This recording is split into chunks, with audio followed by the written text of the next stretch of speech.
तुम्ही जरा उन्हाळ्यात वेट लॉस करत असाल ना, तर हा व्हिडिओ तुमच्यासाठी. ज्यावेळेस उन्हाळ्यात आपण वेट लॉस सुरुवात करतो, तर सगळ्यात महत्त्वाचं की आपल्याला एकोर एक जास्त जेवण नाही करायचं. काय होतं माहिती आहे का? खूप साऱ्या लोकांना मी सांगत असतो, की तुम्ही दर 3 तासाला खा, 4 तासाने खा किंवा टप्प्याटप्प्याने खा. त्यांना असं वाटतं की मी खरंच खायलाच पाहिजे, खायलाच पाहिजे. पण आपल्याला आहे ना, शरीर शुद्धीकरणासाठी शरीराला वेळ देणं गरजेचं आहे. जोपर्यंत आपलं शरीर आहे ना, चांगलं शुद्ध होत नाही ना, तोपर्यंत तुमचं जेवण पचणार नाही. म्हणजे नुसतं डंपिंग चालू ठेवून उपयोग नाही.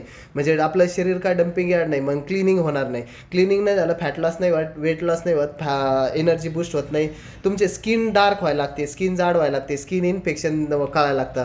म्हणजे स्किनवर हीट वाढायला लागते. त्याच्यानंतर लगेच कळतं की तुमचं जेवण पचत नाही. तर त्यासाठी ना तुम्हाला या सगळ्या गोष्टींचं नियोजन करणं गरजेचं आहे. फास्टिंग करणं सगळ्यात बेस्ट आहे. तर कोणती एखादी फास्टिंग करता आली ना, तर आठवड्यातून एकदा दोनदा करू शकता. तर त्या पद्धतीनं तुमचं बेस्ट रिझल्ट येतं.